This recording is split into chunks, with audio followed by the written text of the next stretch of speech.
we go. Awesome. And then tell as many stories as you want, add analogies, Cool. Yep. whatever you want. There we go. Welcome back, everyone. I'm here for a very special episode. I'm honored to have Jordan Bush on the podcast. So you are the co-author of Thank God for Bitcoin, along with a whole bunch of other people, and also a husband and a father, and founded churches, I found, and a whole bunch of other things. Thank you for coming on. No, happy to be here, man. Yeah, it should be fun. So, in the past couple years, there's kind of been like a shift in the public mindset, at least, of this whole Bitcoin and crypto thing. Like, these words have kind of been thrown out there a lot, but no one really. It feels all Wall Street and a little like, what's this really mean? I'm confused. I'm lost. Help me. So, what is Bitcoin? Where does it come from? Who's in control of it? Yeah. So, I mean, there's a bunch of ways you can answer that question, obviously, but in the simplest answer would be Bitcoin is just money. Like, Bitcoin is money. And so, again, that invites another question, which what is money? Right. But it's just basically money. It's this, you can send it anywhere in the world. It's a private, open source, or not private. It's a public open source payment infrastructure network that you can use to pay anybody anywhere in the world without having to need to ask permission from governments or banks or anybody. You can just send value across the internet to anybody around the world. Yeah. And where does it come from? Because there's mining Bitcoin, but it's not like an actual mine. It's not an actual mine. It's called mining because it's a similar idea to what happens with actual gold mining. So the idea with gold mining is there is, a scarce resource in the ground, right? And you have to get access to it. And so the way that you do that is by buying up and paying for machinery and paying people to operate that machinery, breaking up the ground, finding the gold, digging it up. You have to pay for the fuel to operate those machines. You have to pay the people to do it. You then have to pay for the refining process, and then to finally, if you're going to turn it into gold, into bars or coins or whatever it is. So there's a production cost to gold. Yeah.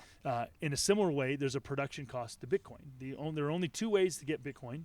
One is either to expend energy, real world energy, to operate special Bitcoin mining computers that, again, are working to, it's a complicated thing, but basically working to unlock Bitcoins.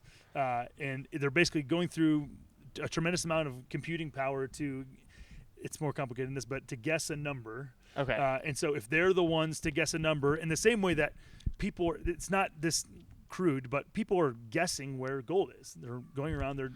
They know that there's this valuable thing. Right. They're going around trying to find it, and it involves guessing. Yeah. So you're trying to be the one to be the computer that finds the Bitcoin block that's released every 10 minutes. Yeah. And so if your computer is the one that solves it, then you get a reward. It's called the block reward, in a form of an amount of Bitcoin. Excuse me. So that's really what people are competing for. So the only way you can get Bitcoin is either to pay for the computers, which cost a good amount of money, pay for electricity, pay for the place to house them, the whole thing, pay for people to fix them when they get broken, or to buy a Bitcoin from somebody who's already done that process. So this is what differentiates Bitcoin, even though it seems ephemeral and just kind of arbitrary. It's what separates scarce currency like Bitcoin or gold from fiat currencies, especially debt-based fiat currencies, where they're not backed by anything. It's backed by just faith in a government. There's no scarce resources behind. Behind like the production. U.S. dollar as of Nixon. As of 1971. Yeah, exactly. Yes. Okay. And then where does it originally come from? Yes. Because you mentioned there were blocks that are unleashed every 10 minutes. Yes. But like, is there someone out there who's writing these? No, so it's like a programmed. So it's the blind watchmaker. Okay. So the actual world is not a blind watchmaker. No. But Bitcoin is in many ways it's that idea. So it was programmed and then kind of let loose in the world, and it just is unfolding. So the average time that it takes to find a block is about 10 minutes. Okay. Again, there's times where it's shorter than that. It's just the law of averages. There's a bunch of different variables. The number of computers looking for it can affect that. There's a bunch of different variables. So that's what's going on. What was your question again? Yeah, where does it originally come from? So this is the deal: is nobody knows actually who. There's an individual whose name was Satoshi Nakamoto, who basically was behind the scenes talking about this idea with a number of people who were called cypherpunks. They were these people who were into cryptography for many years, trying to use it in all kinds of different applications. Cryptography started as a kind of a weapon during World War II, a way to conceal messages and then, deliver information to some people without other people finding it. And so the idea for a long time was, could we use this to have a digital money, to be able to send, digital cash, to be able to send money across the internet. Encrypted money. Encrypted money. And so this is where the word cryptocurrency comes from. Okay, that makes sense. You can encrypt value and send it across the internet the same way that you can send data across the internet.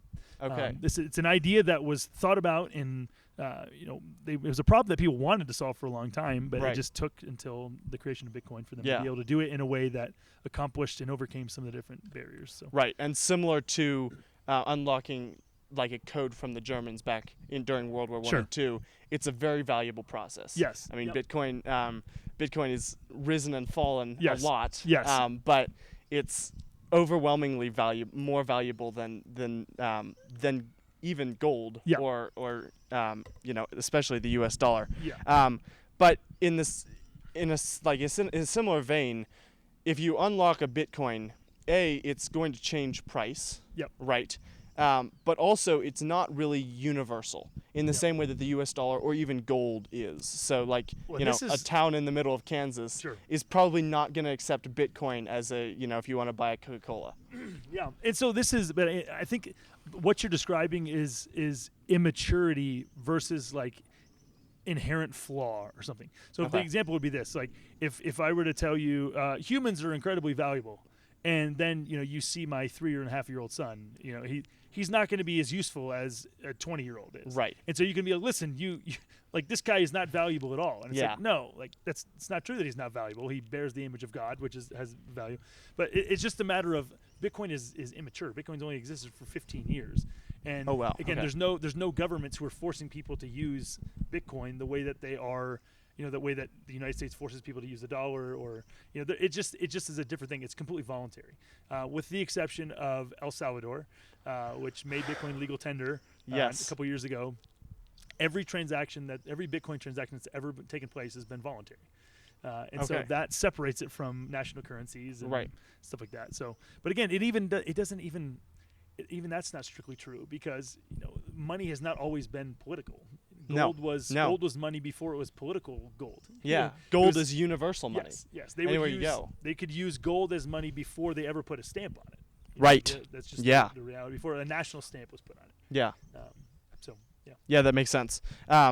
So when you're thinking about investing in Bitcoin, is it similar to other shares or investment portfolios you would build in I'm going to buy Coke now, and then in 5 years, hopefully it'll be more valuable? Yep. Or is it a different kind of investing that you're looking for? As we're talking about kind of the fall of the U.S. dollar and that fiat currency, it's slowly degrading. Yep. Are you investing in Bitcoin because it's valuable, right? It's worth a lot of money, or are you investing it as a security measure? Yeah. So again, there's a bunch of different reasons why people buy Bitcoin. There's, for the same reason as if you're talking about people and you're saying what's the value proposition of people? You can talk about on the person. Exactly. It depends on the person. So again, we were just talking about this at the conference. So you're like, oh well, people can work and do different things. And so we talked about Johnny Erickson Tada. Johnny Erickson Tada is in a wheelchair. She can't do the same kind of work. She can't bodybuild, or she can't work on a railroad or something like that. I wouldn't want her building my house. Exactly. Yeah, probably not. Maybe certain aspects. She can draw. She could paint art to put in your house. Right. So in the same way, there's just different strengths. There's different use cases. So, and all these use cases are not going to be equally valuable to different people. So, if you have somebody who's in the United States, they're independently wealthy. They've got houses, lands, stock portfolios, whatever, and that person doesn't see the value proposition of Bitcoin.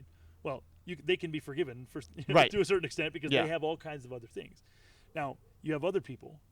Why did El Salvador make Bitcoin legal tender? Because they had a number of things that were disadvantageous for them. They have large debts to things like the IMF and the World Bank and stuff like that, and those loans, we could get into a whole thing. Like those loans are basically predatory payday loans at the national scale. Yeah. Like they're very difficult to pay back, and they tend to lead to more and more indebtedness. And so they just basically looked at this like, okay, what do we have to lose? Basically, we're going to be losing through all these because of all these different reasons. Like we'll invest in Bitcoin, and our president had done a bunch of work to try to understand it. And again, you have other people who, I was a pastor in Uruguay. Half our church members were Venezuelan immigrants. Okay. And so for them, a lot of them were forced to flee Venezuela. They had to walk across the border. They didn't. By the time they got ready to leave, many of them didn't have the money to fly. So they had to walk across the border, and they had to bring with them the valuables that they had. And now, let's say they had, a couple $1,000s worth of silver. Okay, they're going to have this in a bag. As they're trying to cross over, there are people who know that there's Venezuelans leaving the country with their valuables who are ready to try to rob them if they don't surrender those valuables. If it looks obvious that they have valuables, like it would be if they had a bag of silver, then they're going to get robbed. They're going to be targets for getting robbed. So for them, why would Bitcoin be valuable? The way that Bitcoin can be custodied is like you can literally have an app on your phone where somebody can send me Bitcoin. I can have Bitcoin in there. I have the private keys that give me the right and the ability to own that Bitcoin, to move that Bitcoin between wallets. And so I can have the keys to a wallet. I can memorize those 12 keys, write them down. Well, it's like, again, 12-word passphrase. I can write them down on a piece of paper or memorize them, delete the app off of my phone, cross any border in the world, get to where I'm going, re-download the app, plug in the words, and I've got access to my money. Right. And so that's a tremendously valuable thing to a lot of people. Then you also have, you have people like in my case, you have people who I get into Bitcoin initially before I understood what it was. I get into Bitcoin because I was trying to invest, the small amount that we had to invest as missionaries and church planters, and so I'm looking at stocks, I'm looking at all these things. Everything's at all-time highs. The one thing that I knew, the investing maxim that I heard is buy low, sell high. Yeah. And so my thought was, well, what do I do if everything's at all-time highs? And so I started looking into all these different things. Didn't have enough money to get land, to get real estate at this point. We were living in the States, and there's a number of different things. So stocks, again, was at all-time highs then. So I just started to consider other things and looked into Bitcoin and started again trying to study it and understand what it was. And over time, the more familiar and I got with it, the more comfortable I got with how it worked and what it did and why it was created. And so I was just like, okay, I'm comfortable with the risk of doing this, and so got into it. So again, there's just all kinds of different reasons why people get into it and why they would find it valuable. Again, another thing, I spoke with your pastor, Doug Wilson, about Bitcoin a year ago, I guess. And one of the things that I talked with him about was the fact that I had gotten to interview BJ Dichter, who was the spokesperson for the Canadian trucker protest. Yeah. And so in their case, they preached an unpopular political message. The government forced banks to debank them, to remove their ability to access their funds. And so overnight, these guys lost access to their money. And so they have bills to pay, families to feed. Right. And throughout that whole process, the only money that they were able to access for a certain period of time was the Bitcoin that people donated to them. Yeah. They got like $950,000 worth of Bitcoin donated, and they were able to access that and move it and sell it and do whatever they wanted to do with it. And so I think for Christians and just even for people who are politically unpopular across a number of reasons, it would make sense to have have access to something that is more anti-fragile and outside of the existing monetary system, outside of the normal uses, just as a just in case thing, even just on that usage. Yeah. Especially, go ahead. I was just saying, and then the last thing I would say for Christians is there's countries around the world that have censored they don't have access to the U.S. banking rails because of wars going on or because of different things. And so there's still gospel work going on in those places. And so Bitcoin enables you to send money to any of those places with no intermediation that allows that to happen. So those are a number of different reasons why people would be interested. And then they can sell that Bitcoin and get the money from that. Is that correct? So they can sell the Bitcoin in a lot of those countries. A lot of the countries where they don't have access to U.S. dollars, they still have Bitcoin exchanges. So where you can sell Bitcoin for local currency. There's also places like I mentioned in El Salvador where they have they have legal tender there. Bitcoin's legal tender there, and so you can buy an increasing number of things with Bitcoin. You can go to McDonald's in El Salvador and pay with Bitcoin. Go to Starbucks and pay in Bitcoin. You can pay for your visa to stay in the country in Bitcoin. So, and that's increasing. It's happening more and more in countries around the world. So, and especially for Christians in an increasingly polar world.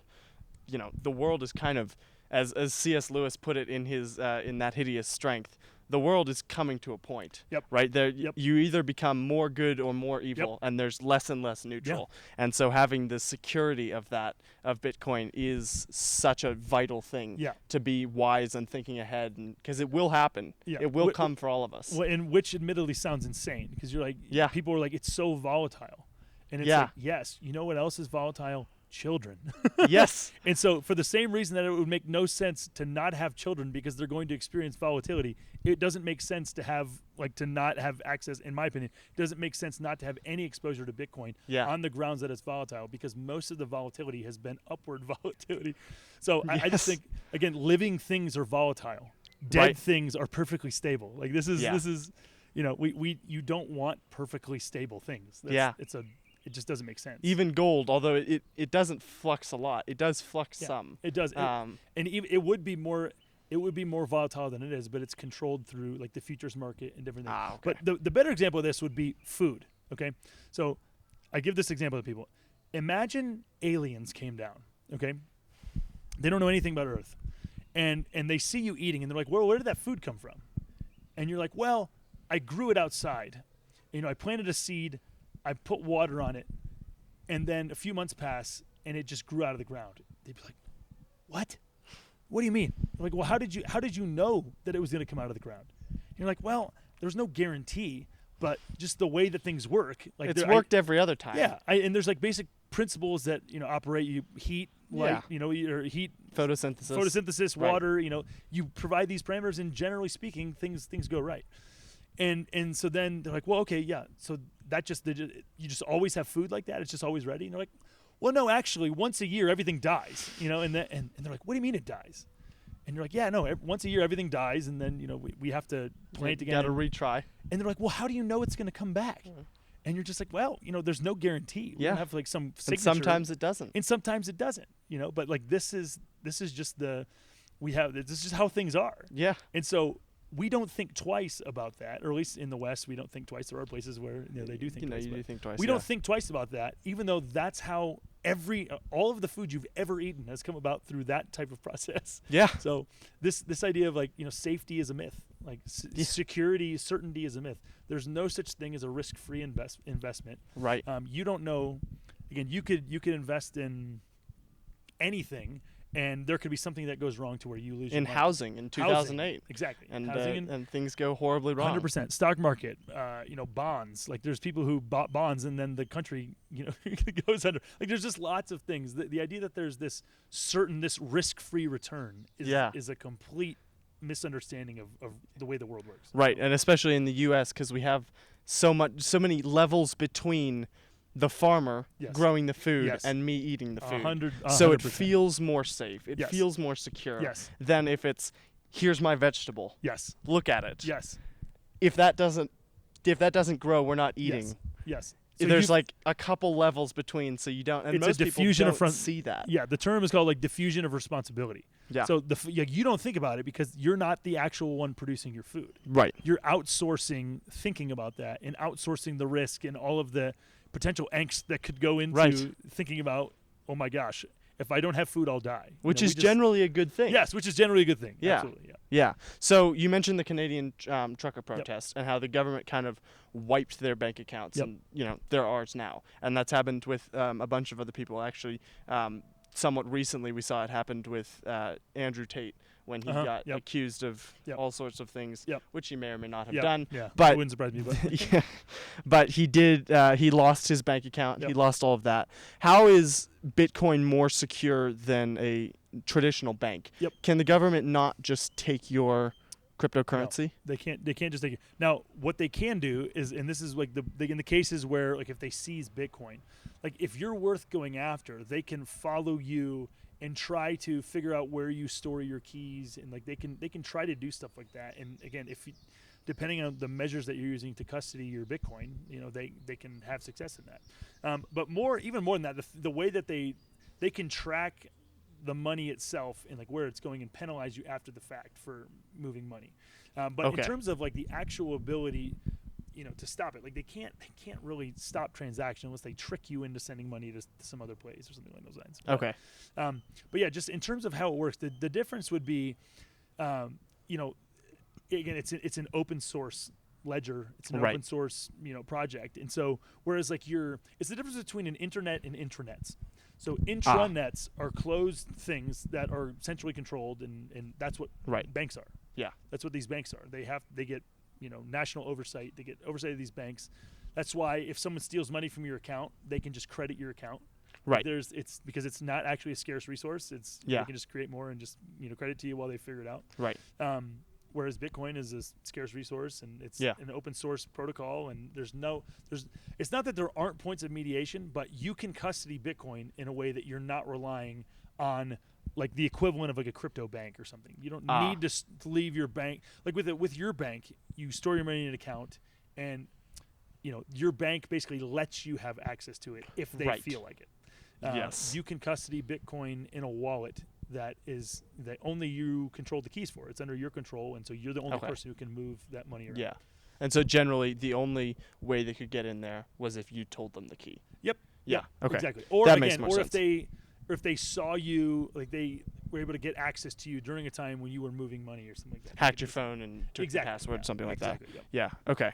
And then why Bitcoin over a physical asset such as gold or properties? I mean, you've mentioned for people traveling from Venezuela to El Salvador. Yep.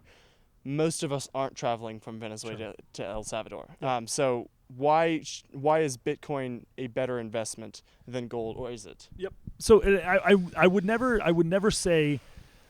You can't say better, because again, it's just with everything there's trade-offs. There's different risks and different risk profiles and things. So for instance, people are like, why would you invest in Bitcoin instead of something like real estate? It's like, okay, so real estate has booms and busts. Right. Real estate is at an all-time high ever, and like there's reasons for that. But so that it's not like real estate is this thing that's just guaranteed to go up forever to be like this great return. The other thing with real estate is there's this thing called eminent domain, where like if you can own property in a place that the government decides, well, it's really important for us to be here, they can just basically force you out. Highways, exactly, same thing. So like they can force you to move based on a whim. So again, that's not a reason not to own property. You obviously need a place to live, and so that you do that, but you just recognize that that's a risk associated with what's going on. So with gold, there's again physical limitations. The people look at the physicality of gold like that's a strength, and it can be. Mm-hmm. You can hide it in the ground, and it's easily hideable like that. There's advantages to it, but then there's also disadvantages. So again, I look at Bitcoin. It's optionality. It's one thing. The average person who has a house, who has these things, the reality is like it. The reality is with cash, again, the dollar has lost 99% of its buying power in the last 100 years. So, when your grandparents used to go to you, well, when I was a kid, gas was 5 cents. Yes. And is it that, what happened since then? Yeah. Is it that the gas got better?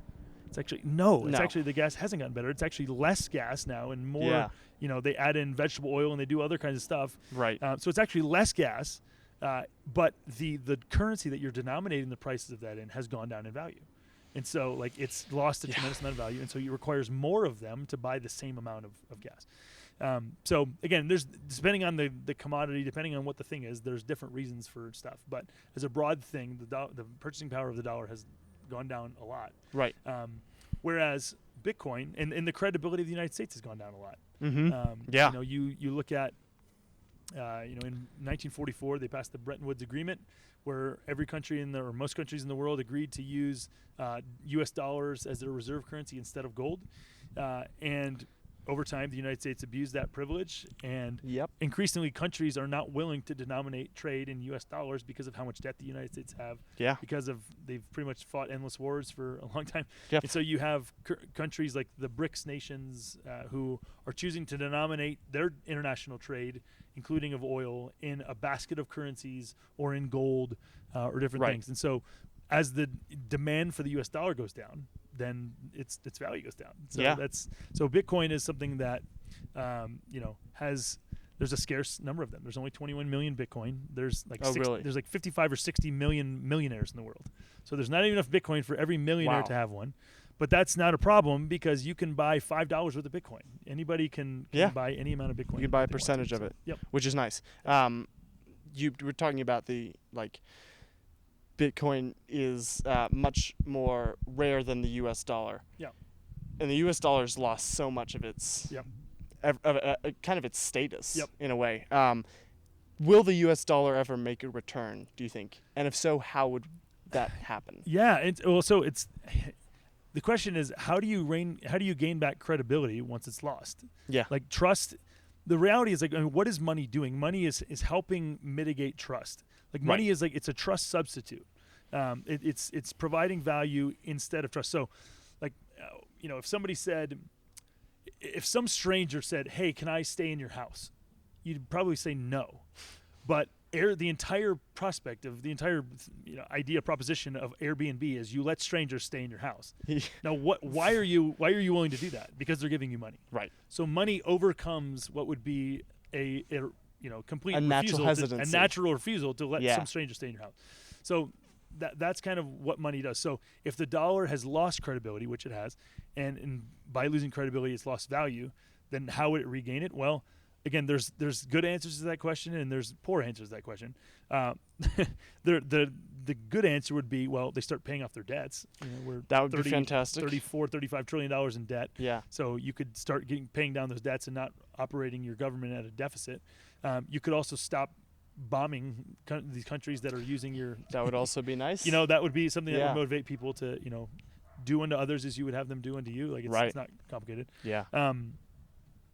But yeah, I think those are a number of things. Yeah, the U.S. becoming the world police has definitely been detrimental on our income. Yes, 100%. But at the same time, it's been very helpful for other things. Like oil coming out of the Middle East probably wouldn't be as much of a thing if it wasn't for, hey, if you pirate that oil, the U.S. is going to send in someone that'll, Well, yeah, and that's, so we always hear, again, you're trying to compare things. So you have people who talk all the time about the European healthcare system. Oh, it's so advanced. It's so great.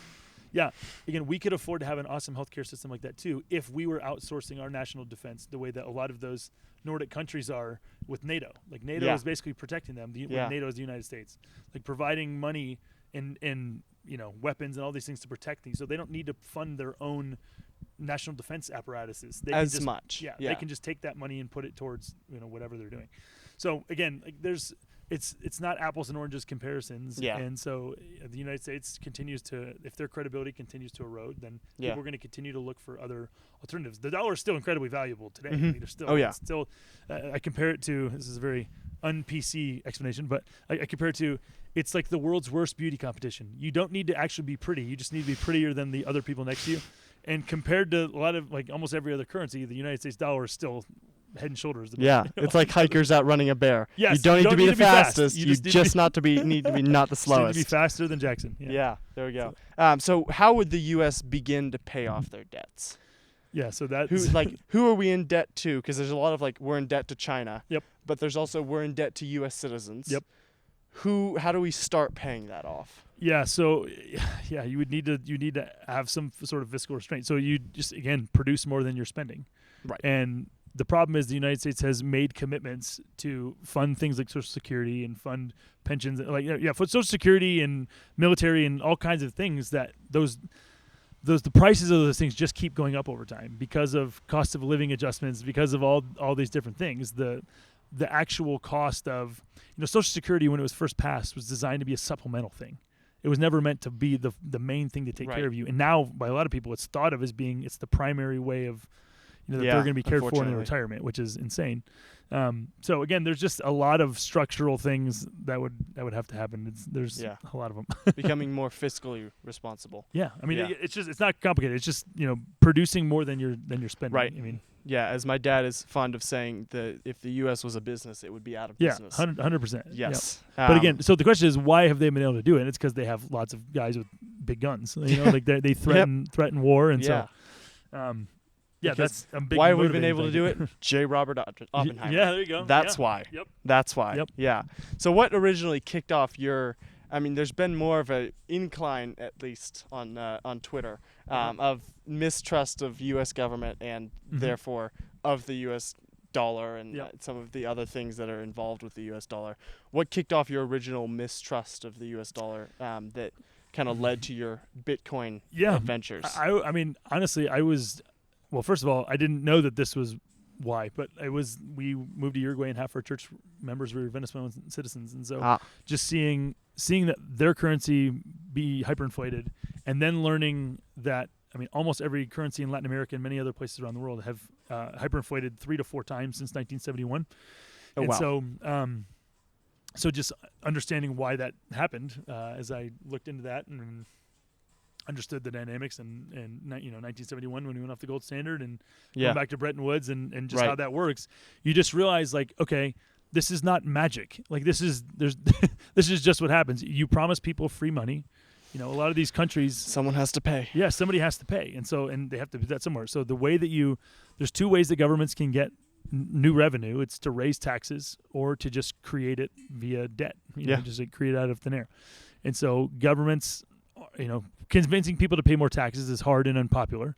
And so most governments choose to go the passive aggressive route and just, create, they do deficit spending and just create new debt and then promise to pay it off later. And so effectively, and again, this is why this is such an affront to Christians. It should be a problem. So righteous men leave an inheritance to their children's children. Yeah. The United States is leaving debt to their children's children.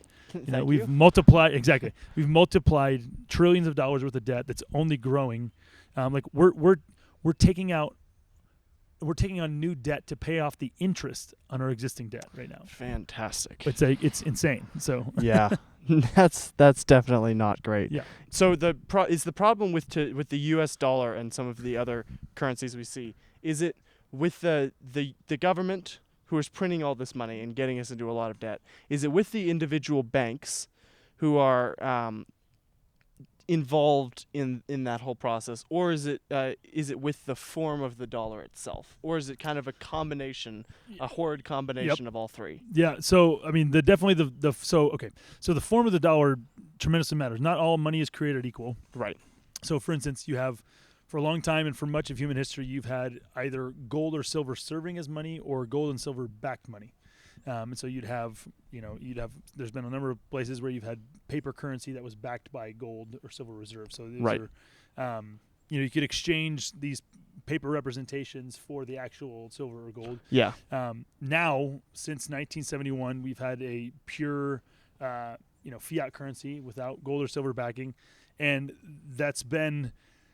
Yeah, so basically it's just backed by confidence in the government and the pre-existing international trade agreements that exist. So, the dollar became the, de facto international trade agreement currency. So the example would be, Uruguay and Zambia want to form a trade agreement. They're not going to want to denominate it in either one of their local currency because what good is that going to be for Uruguay? Yes. No one near Uruguay needs Zambian. Was it Quechua? Kwacha. They don't want that.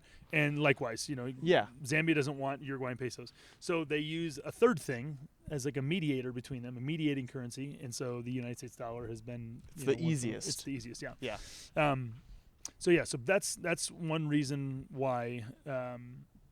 It's maintained strength. What was the rest of your question? It was kind of where does the problem originally lie? Yeah. With this, how did we get into this mess? Was it the government? Was it the banks? Yes. So in terms of this is what I was saying. In terms of the printing, so there's a bit of a misconception. So everyone has probably seen the "Money Go Burr" meme, where it's like Jerome Powell cranking this little winch and pumping out lots of dollars. Right. So obviously, like the Federal Reserve and the Treasury, they do print money, they do create money. But a huge percentage of the dollars that are created by private banks through the issuance of new loans, new debt. Yeah. So the way that it used to work is, if you went to a bank, they would have reserves there that were work that people had done. They had earned money, they'd earned silver or gold, and they would store it in these banks. And so if you wanted to get a loan, you'd be getting money that actually belonged to other people. Right. And then they would charge you interest in order to borrow it, to use it to buy other things. Yeah. And over time, the amount of reserves that you needed and that banks were required to have in banks went down and down and down. And the kind. Yes, and the kind. So yeah, so once they stopped having any gold and silver backing, then you're really just at the mercy of the fiscal responsibility of your government. And governments always tend to print money to, either fund wars or to... Government wants more power. Yes. 100% of the time. And whatever gets them that is what they'll do. Yes, exactly. And so, so that's...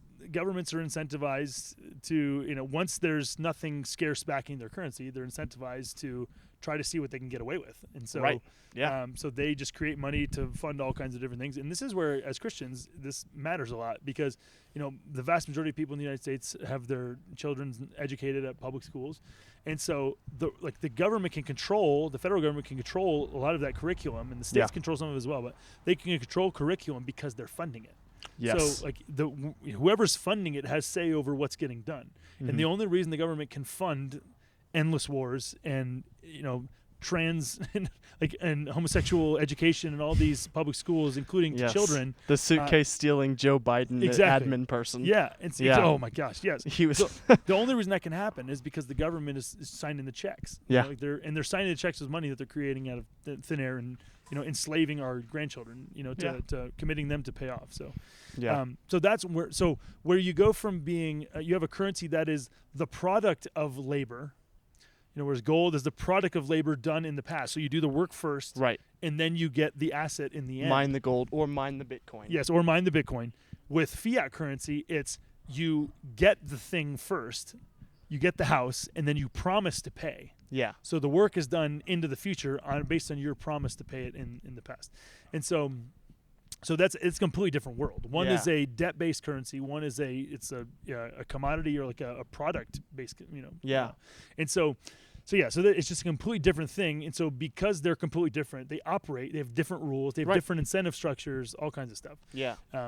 So they create and shape different worlds based on the currency. The currency itself creates a different world. Yeah, no, that makes sense, and it's very interesting. You point out that the dollar, the U.S. dollar, is you get the thing first, and then you pay for it, which is such a human thing to want. And it's why so many of the get now, buy later things that we see all over the internet, all over. If you want to go buy something from Best Buy or Walmart, hey, you could pay this off over the next 5 years. Oh, fantastic. Well, I don't want to wait until I can actually afford this. And I'll pay $20 now, and then I'll pay $20 for 5 years. That's such a human thing. And so this ties into, you made a point on a different podcast about Bitcoin is biblical money. Mm-hmm. Yep. And I'd be interested Which to hear. sounds insane. Yeah. Right. I'd be interested to hear kind of what's your scriptural backing for that, as well as your kind of more logical backing for that. Yes. I am the first person to admit, I'm Bible college educated. I again, take the scriptures super seriously. That sounds insane. Yes. And what I mean by that is, and again, this question of the ethics of money production is a huge question. It's a very big deal. It touches every single thing that we do. Yeah. Because again, where your money comes from and how determines so much of the decision making that goes on in our world. So how can you possibly say that one kind of money could be more biblical than another? And the simple way to say it, and this is not me making this up. There's been plenty of people, including Gary North, people, John Calvin. There's been tons of people who recognize that basically scarce currencies that require work to be done up front. They are currencies where, again, they're more moral currencies. And this sounds weird because we're used to thinking of money as a tool that's completely amoral. It's a neutral tool. It's a neutral tool. We think about that. And there are many tools in which that is the case. But because you're messing with the definition of what money is, like when you go from a money that is the product of work to, it's the promise to do work in the future, that has ceased to. It's a completely different thing. Yeah. And so the way that you can say this is a more biblical way to do things is in the book of Galatians, the Apostle Paul is talking, and he says, "Do not be deceived. God is not mocked. For what a man sows, that will he also reap." Yep. And so I was thinking about this, and I was like, okay, how do I put this into my own words? And so basically Paul is saying that God is so hardwired this principle of sowing and reaping into the fabric of the universe that to deny it is to mock God. And so when you start thinking about it, you're like, okay, what are some examples of this? Well, talking to the Thessalonians, the Apostle Paul said, if someone isn't willing to work, then neither should they eat. Yeah. So Paul says, as well. Yeah, there should be a relationship between work done and eating. And the reason for that is because what is the point of eating? It's to give you energy to be able to work, to among do other more, things. yeah. Yes, to serve other people, right. to honor God and serve your, love your neighbor. So this is the nature. This is why we have food, right? And so if you're willing to work, if you're doing the right things with the resources, if you're being a good steward of food, yeah, by using it to work with, right, then you get to live longer, because that's the logic, right? Yeah, is if you're not willing to work, then you don't eat. If you don't eat, eventually you'll die. Yes. And so there's a logic to what Paul's saying there. Yeah. There's also a logic to God will render to each one according to his works. Yeah. Whether if you with what's the verse, like if you endure long suffering, you continue working, you don't give up, you're going to reap a great harvest. Yeah. If you do give up, if you stop, you're not going to reap a harvest. You're not going to reap the benefit of keeping going. Right. There's a ton of these. I mean, you could do physical fitness. You work hard, you work out, and then you become physically fit. Yeah. You don't become physically fit and then you promise to I'm going to get physically fit on the promise that I'm going to do work. It just doesn't work. No, like that. It isn't. And it takes a long time. Yes. Like you might, if you work out once, you might be really sore the next day. Yes. But you're not ready to run a marathon. Yes. Yep. Right. It takes a long time. It takes patience and faith. Yes. And then most fittingly and most appropriately is just the nature of salvation. So within salvation has sowing and reaping component. So whereas in Islam, so Allah, they have a problem with Jesus dying on the cross. Like Jesus didn't die. He hit himself. He got off, and he didn't need to die. God can just forgive. So in their accounting of things, Allah can just forgive sins. Yeah. He can just say, "Let there be sins forgiven." Right. And that happens. Yeah. That's not how God's economy works. Right. There has to be a cost. There is a cost accumulated. There's a debt accumulated that has to be paid. And so in God's economy, Jesus pays that debt. Right. And so there has to be a payment to debt. And so so in this same way, God, another example of this sowing and reaping is that God is God and we are not. We are not God. So when God creates people, he doesn't create them to be gods. He creates them to be stewards. God creates us to imitate him by, we bear his image. So there is a sense in which we are God-like, but our God-likeness is not absolute. And so we have to submit ourselves to the way that God has designed the world to work. Now, again, this principle of sowing and reaping is one of them. Now, fiat currency, the nature of sin itself is to basically say, where's the first sin? We see this in Genesis 3. The serpent comes to Adam and Eve, and God has told them, in the day you eat of the fruit of this tree, you will surely die. He comes to them and asks them, did God say you can't eat from any tree in the garden? So he starts to sow seeds of doubt about God's goodness. That obviously wasn't true. Eve catches on, and she says, no, God said we just can't eat from the fruit from the tree in the middle of the garden, or even touch it, or else we'll die. Yeah. Now that last part is like the birth of Pharisaism. Yep. Okay. God never said don't eat it or don't touch it. He just said don't eat it. Right. But they've added a layer to protect themselves from violating the commandment, which is the nature of Pharisee. It's literally what Jesus objects to. Yes. So we see that, and then in response to that, the serpent directly contradicts God, and he says, "You will not die. God knows that when in the day you eat of it, you'll become like him, knowing good and evil." Right. So we have in those words the first contradiction of sowing and reaping. He basically says you can eat the fruit without dying. You may reap first, yes, and then you will sow. You can become like God. You can say, "Let there be me like God." Yes. And not suffer the consequences that God promised to be the resulting consequences, the reaping for this. Yeah. And so when that happens, so basically what he's saying is, God is not good.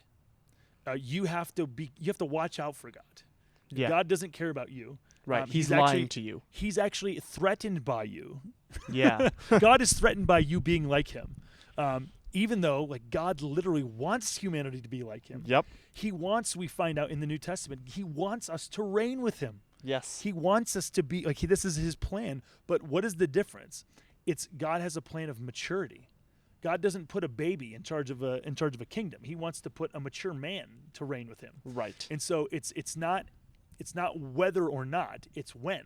God has a process. He has again, there's a process of maturity in testing that God wants to put us through before we're ready to be in certain situations. Yeah. And this is the same thing with like marriage and enjoying the fruit of marriage. What is the fruit of marriage? Sex and childbearing. Yeah. And so God has an order for things. You don't want to be a 13-year-old having a kid under normal circumstances. It's not a good situation. In an unmarried 13-year-old, there's places where they marry really early, which isn't great. But India. Exactly. So like you don't want to be in those situations. So God has an order in a context in which these restrictions that he puts on you actually free you.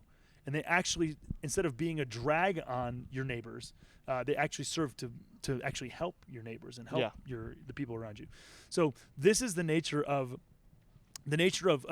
God has limits. He created a world of limits, and we find freedom in acknowledging and submitting ourselves to these limits, including the limits of scarcity. Yeah. So how does this work? So again, God has made a world of as it relates to food. God made a world and tells us he creates a world where if we sow, it's not just one-to-one sowing and reaping. It's sowing and exponential reaping. Right. So 20, 30, and 100-fold. Yeah, exactly. And so what does that look like practically? Well, if I take an apple seed and I plant it here in the ground, I don't get an apple back. I get a tree that produces dozens of not and eventually thousands of apples. Right. Yeah. And so God has made he's made the world operate in all these ways. It's exponential reaping for sowing. And so ideally in God's world, he knows the world is hard, but ideally the world should get easier over time. So what does that look like? So the more that if you're a parent, you raise kids. Let's say you have 5 kids. You have a very small income, you sacrifice to raise those kids. And then in God's world, the way that he's designed it to work is that kids will then take care of their parents. Yeah. So now you have 5 people. You have, number one, you have your savings. You're working your whole life to try to save, to prepare for this eventuality that you're going to have to retire and not be able to care for yourself. Yeah. And now you have 5 more people, and if they get married, then you have 5 more units who also will ideally have kids, who can be working to provide for the needs of you. And so your life has gotten way easier and allowed your children and your grandchildren to be a blessing not just to you, but to factors more people than would have been possible for you to do on your own. Yeah. And so this same principle, God has designed to work within money. A godly man leaves an inheritance to his children's children. That obviously includes spiritual blessings. I don't deny it for a second. Yeah.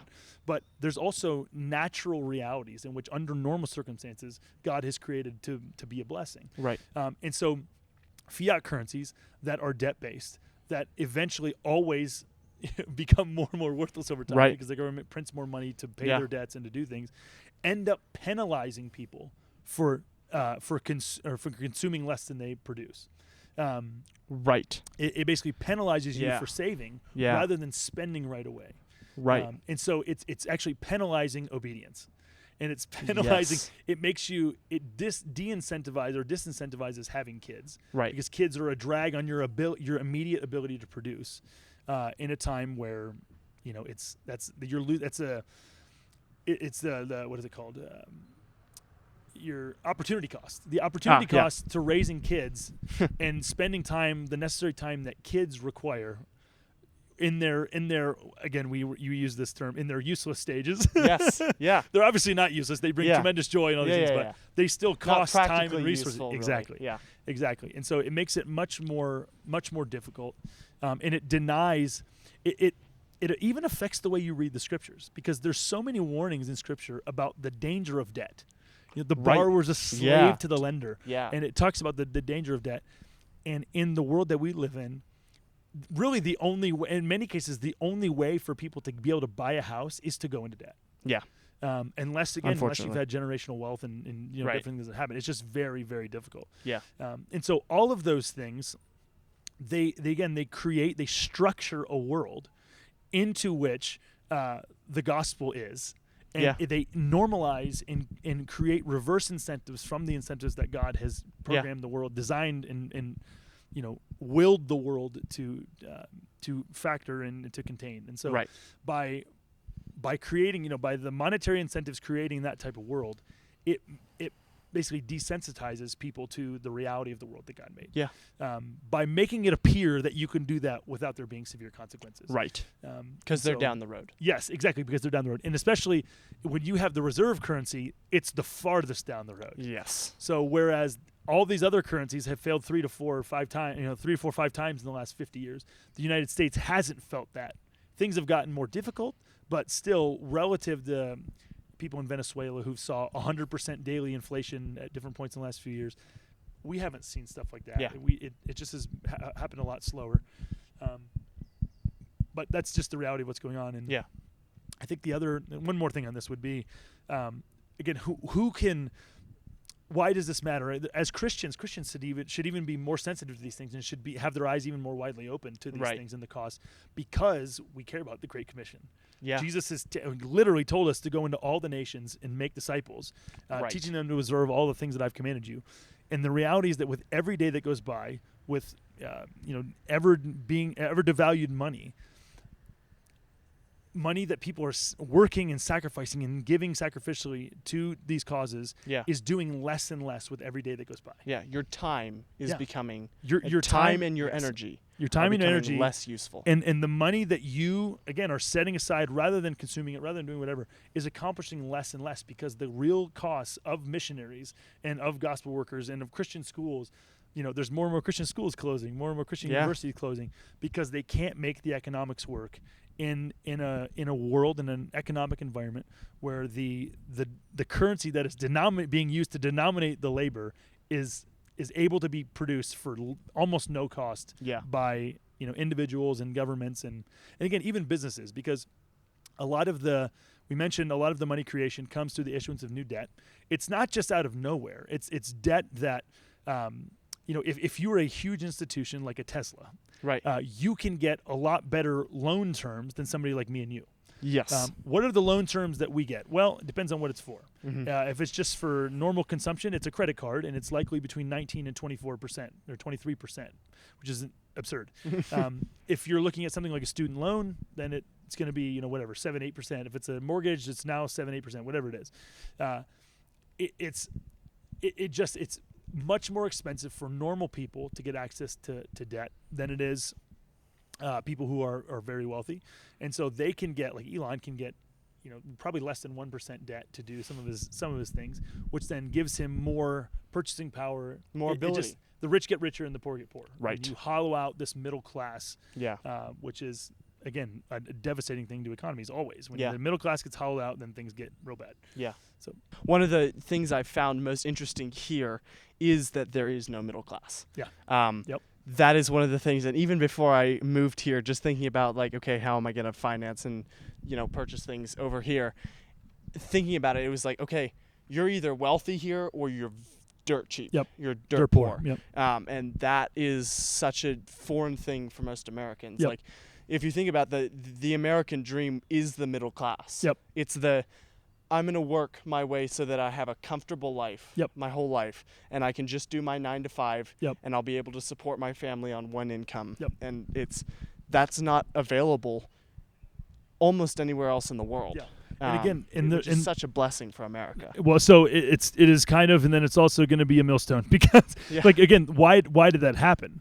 Because the United States during this, from the end of World War II to 1971, what happened in 1971 was that the United States basically said, we're stopping the convertibility of dollars for gold. Yeah. And so basically what that was doing, they're declaring bankruptcy. They're saying we don't have enough gold to deal with all of the convertibility. If everyone came to us, there'd be like a run on the U.S., the gold reserves, basically. So they were admitting basically that they'd been abusing the privilege of being able to be the only ones who can legally create the dollar. Yeah. And so what the United States' largest export for the last, since the end of World War II has been the dollar. Yeah. Like what we do is we export the dollar to all the people around the world who need it for, again, international trade, who need it for whatever they want to do, as a savings vehicle, whatever they need it for. Like we're exporting dollars. And we're receiving back for those dollars cheap goods. Yeah. So, and so again, this seems like a great thing at first because, we're, let's say like right now, you're mentioning you're here. How am I going to make things work? Well, you're still probably making money in dollars. You're doing money work back home and stuff. So you're making money in dollars. The dollar still is strong here relative to the to the kwacha. Again, so if you're paying, you have people who are used to living on a far lower salary, and so the thing that you're bringing them is dollars, which are incredibly valuable here relative to their currency. Right. Around the world, you have people who are living on a far lower standard of living. Yeah. Their currencies are failing numerous times, and so they're having to start over and having to get used to making even less. And so so just that reality, it's basically it's abusing the privilege that you had. We basically abused the trust that people were putting in the United States to not print more dollars than we committed to do, and we ended up doing just that. So now here's for the long time we're benefiting from it. So it's basically the argument of like, oh man, look how blessed we are, and it's like, it's like saying you're blessed because you stole from other people. You betrayed your confidence in other people until the police catch you. Yeah, very blessed. Exactly, you're very blessed. Very blessed until those people get angry at you and then come for you. Which is, or in the case of the dollar, what's happening is there's more and more countries that are stopping to use the dollar. They're starting to use things like gold or a basket of other currencies because of the betrayal that they've experienced. And so but so the downside of this again that happens is eventually people stop using your currency. Yeah. And in the meantime what you've done is you've priced out the ability. Things get so expensive. It gets so expensive to hire people in your own country to do things that you've gotten accustomed to paying other people in other countries to do, that it just starts to get absurd. Yeah. So the example of this would be, we can get cheap goods. We can get cheap goods by paying China. You got a guy in China making $2 an hour to make MacBooks, or whatever. You start to try to bring that back and start to try to do a MacBook factory here. You're having to pay those guys $25-$30 an hour to do that. Yeah. And so, or you got to make machines that are you got to program them. Exactly. And then you got people to take care of the machines. Yes. And it's a whole lot more expensive. Yes. And so you're pricing out jobs from people who are here in your local context, and so that has all kinds of negative experiences and negative consequences as well. So this is where you see this is a big part of the reason like Donald Trump got elected. Was because there were people who'd been in these Rust Belt, in these places where they used to be manufacturing bases, but all that production, it was cheaper to produce cars in China or cheaper to produce cars around the world, Japan, whatever it is. Yeah. It was cheaper to do that. And so the companies made business decisions, primarily monetary business decisions to export the manufacturing, which then leaves these guys without jobs. Yeah. And so the death of Detroit, all kinds of stuff. There's just all kinds of places where these jobs are gone. And what are the jobs that are replacing them?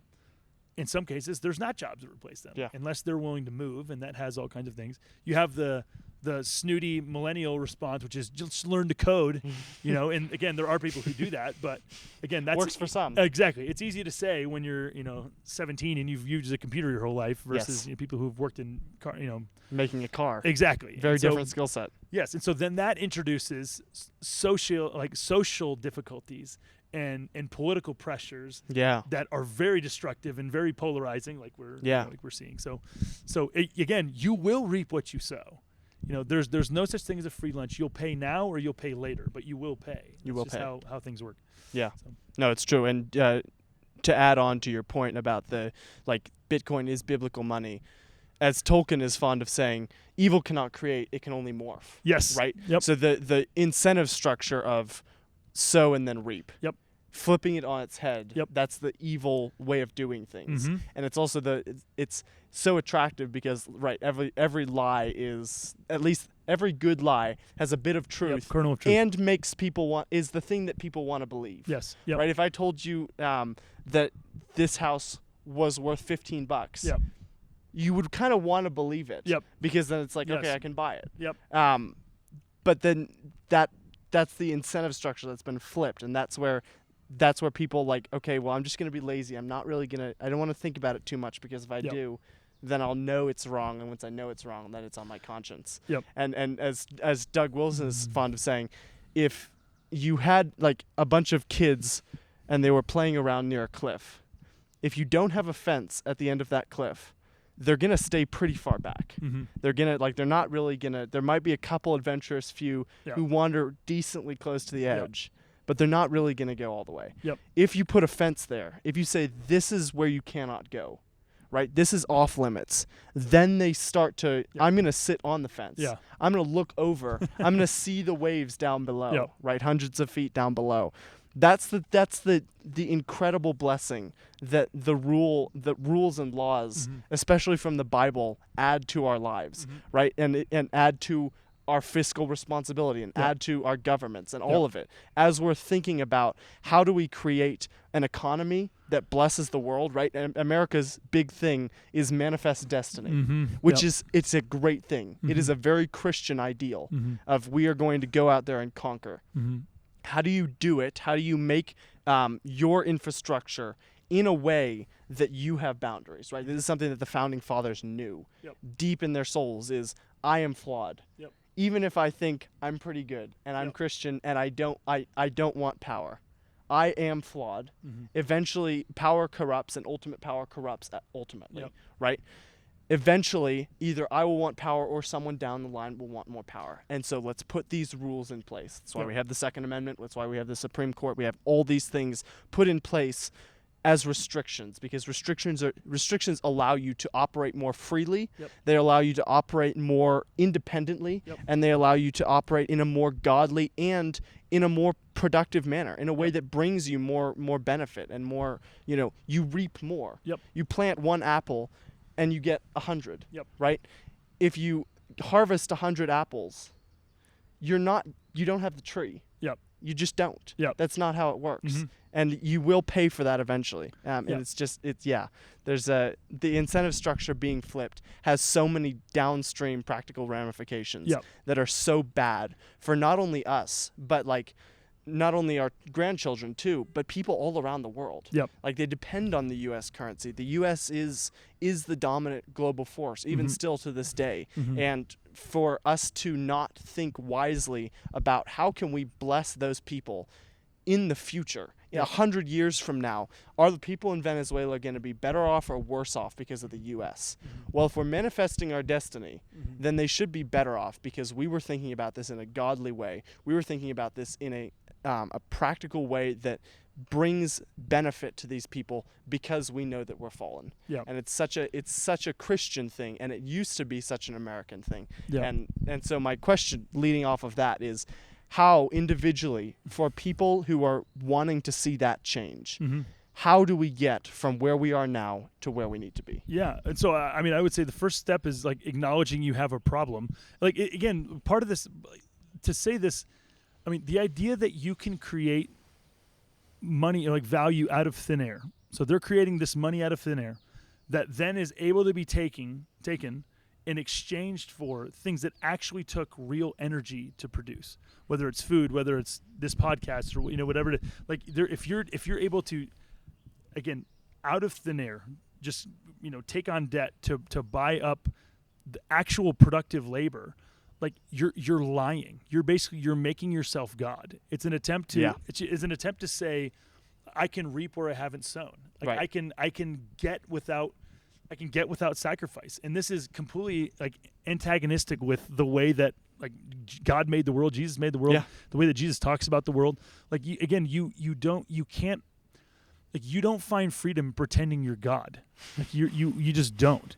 And so, acknowledging that you're not God's and that there are limits to what you can do. So again, where you have gold and silver as money, there's an acknowledgement of, if we're going to increase the money supply, we have to go find more gold. We have to, again, produce more gold and silver. Expend energy, yes.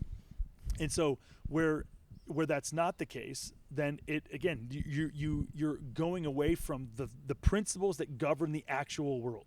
You're saying, I need to escape from the principles that God made to govern the world.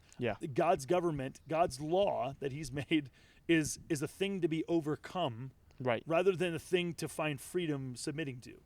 And so that is what the United States government needs to do. Right. That will be the thing that is just by them, you're just confessing that we are not God.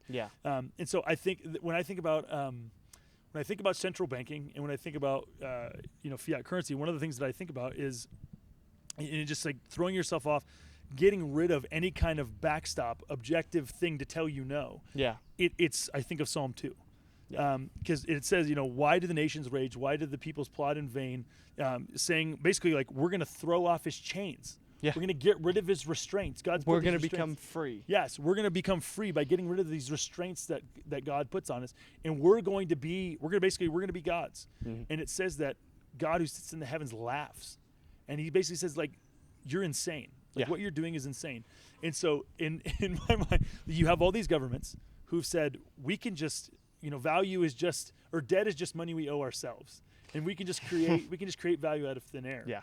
Like it leads to destruction. Yeah. It will inevitably lead to destruction. Right. And in the meantime, people who start denominating and start, again, living in the real world by saving in scarce assets and thinking that way, they're going to experience the blessings that accompany that. It's going to be, again, you might in the short term, you might see again continued insanity with like house prices, all these different things. Which is again the increase in house prices is just a feature of there being more dollars created that are competing for more or less the same amount of houses. Like it's not magic that the housing prices went up in 2020 when they airdropped 40% of the dollars that have ever existed. Like all it is you have more money looking for the same amount of houses, and so the only way for that to factor out is just you can ask more for your house than you could before that. Yeah. And so I think that's a big part of this is just acknowledging. Like you have to acknowledge reality. Yeah. You acknowledge reality. And so Bitcoin, as crazy as it sounds, Bitcoin is money that acknowledges thermodynamic reality. It acknowledges like, again, there's only one way to get a Bitcoin or two ways to get Bitcoin. You have to either pay for the energy and access it, or you have to buy it from somebody who's already done that. So, right. Putting money into things, whether it's in scarce assets that are actually valuable, that's going to be a valuable thing. Yeah. Again, I just look at it like to the average American, would be my pitch. Okay.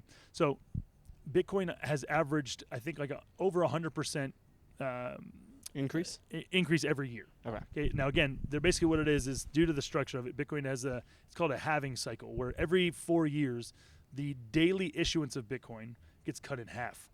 So, oh, really? Yes. So that period is coming. And so historically, every time that halving happens, for the next 18 months, the price of Bitcoin goes crazy. Okay. Because you have an increasing number of people getting into more Bitcoin, and more understanding scarce. Yes. Yep. You have more customers, and then half as much Bitcoin as they see the value of it. And so that halving event comes up in April, which is part of the reason why Bitcoin's price has been going ham in every currency on earth right now.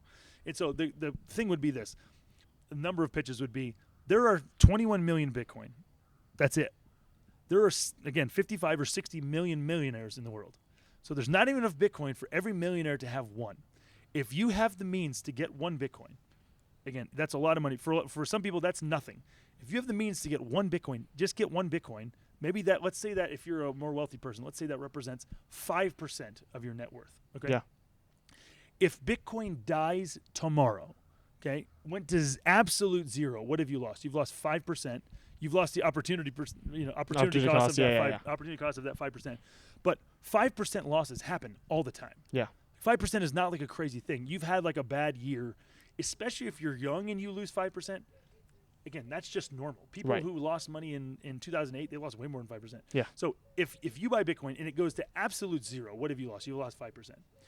If you buy 5% Bitcoin and Bitcoin does what it's going to continue to do and what it's like structured to do, right now there's 4 billion people who have access to the internet. Only 1% of them own any Bitcoin. All of them have currencies that are losing value. So all of them have incentives to look for things like Bitcoin. Yeah. It's literally math. Like, it's just math. Now, again, could solar flares fry all of the electrical things, including Bitcoin? Yeah, but then you're going to have all kinds of bigger problems than just Bitcoin.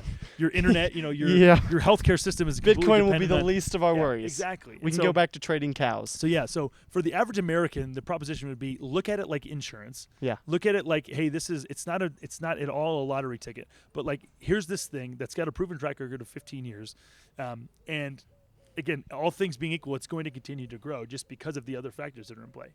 It just doesn't make any sense. By owning no Bitcoin, you're actively betting against Bitcoin.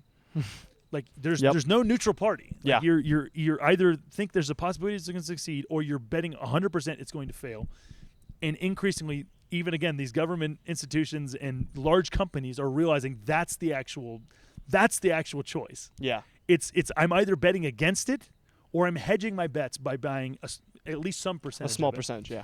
And that percentage continues to grow in insane ways. So the one story would be, again, 2 days ago, there's a Bitcoin exchange called Swan. They only sell Bitcoin. There's another Bitcoin exchange called River. They only sell Bitcoin. There's other Bitcoin exchanges where they sell Bitcoin. They sell all these other cryptocurrencies as well. Now, the reason for them to sell all those other cryptocurrencies is every time somebody buys or sells, they as the company take like a 1.5% spread. Okay. They make 1.5% on every single trade, no matter what it is. So these exchanges that are selling all these worthless currencies, they're willing to do it because they're making 1%, right, 1.5%. These exchanges where they only sell Bitcoin, they're leaving millions of dollars on the table in the short term.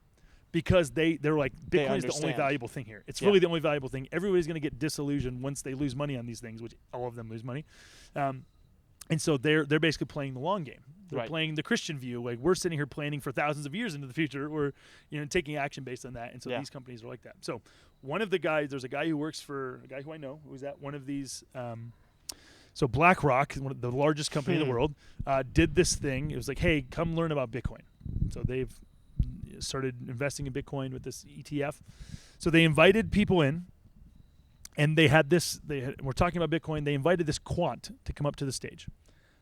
This quantitative analyst who comes up there and basically tells this group of largely more conservative investors about Bitcoin. Basically says like, hey, you need to invest in Bitcoin. Like it's good. Gives them all these reasons, and then comes to the point where he is going to recommend a percentage. Okay. Now, what do you think was the percentage that he recommended? Again, BlackRock's had an ETF for 2 weeks. Okay, what do you think was the percentage that he recommended? Percentage of their entire portfolio? That he recommended for investors to invest a percentage of their portfolios in Bitcoin. Well, I'm going to go extravagant and say 50 to 75%. Okay, darn. Well, yeah, it wasn't that, but it's still like that would sound insane. Yeah. But no, it was 28%. Oh wow. That's so still pretty high. It still is insane. Yeah. And again, like they're not just like there's a reason for that. Which again, for the average person listening to this and watching this, like that sounds insane. Yeah. I fully acknowledge that. Right. But this is BlackRock we're talking about. Yes. There's other companies again who are coming to the similar conclusions of like once you understand what this thing is, and once you understand again just the other stakes that are in play, that's not crazy. Yeah. And I know people who have a whole lot more than 28%. And again, it's not with money. Like it's not with money that they're like, we need it next week. This is like with long-term savings, like with their long-term savings, their retirement plan. Yeah. Retirement plan again. And as a Christian, like depending, like we don't trust in chariots. We don't trust in horses. Right. We don't trust ultimately like God's going to, take care of us, but we want to be wise. Right. And so I just think we're the same clown world that's producing all kinds of crazy things is producing a set of incentives in which this actually makes sense to do. Yeah. Yeah. And the thing with BlackRock is they're always going to go for the money. Yes. They're always going to go for the power. Yes. And even if it is a Christian principle that they're vying for, a Christian principle that they're backing. Yes. Their power. People always want power. Well, it's like a fundamental thing, and so of course BlackRock is going to invest in this if they see it as a better opportunity than the U.S. dollar or than any other currency. Yes, and people, and again, because a lot of even sinners, they come to their senses. The prodigal son. Again, I don't think you can make the case that he repented. Like in a spiritual sense, he didn't repent of his sins. His plan was, he's like, I'm broke. I banked on a system. I lived my life with these values, thinking that it would work out this way. It actually didn't work out that way. Definitely not. It didn't work out that way. Yeah. And basically, and so I'm bankrupt. And so he realizes my father's servants have a better life than the life I'm leading. Right. So I'm going to go back to my father. Yeah. And so this is the world is governed by sowing and exponential reaping. Yeah. we're coming to the end where the music stops playing. Sin is being revealed, like the consequences of denying the way that God made the world is starting to be revealed, and so people start running. They start running for, okay, wait, how can I get away from the consequences? Yeah. And so, again, for better or for worse, Bitcoin is one of the places that people are going to try to, have opt out of it and escape some of the crazy stuff that's going to happen in the other stuff. Yeah. Other system. 100%. Well, Jordan, thank you so much for coming on. This has been fantastic. I'm sure we could keep talking for a while now, but the sun is going down and we will lose light eventually. Thank you so much. Where should people leave these bunnies in peace? Leave the bunnies in peace. Where should people find your book and where should they find you on social media? Yeah, you can find me on Twitter at JM Bush Writes, WRITES. You can check out our website. I'm the executive director for TGFB. We help Christians understand and use Bitcoin for the glory of God and the good of people everywhere. You can go to tgfb.com.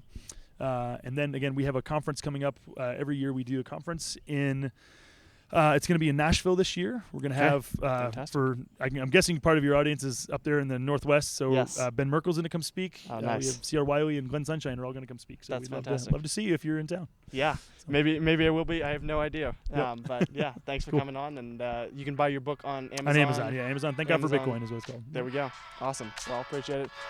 See you guys.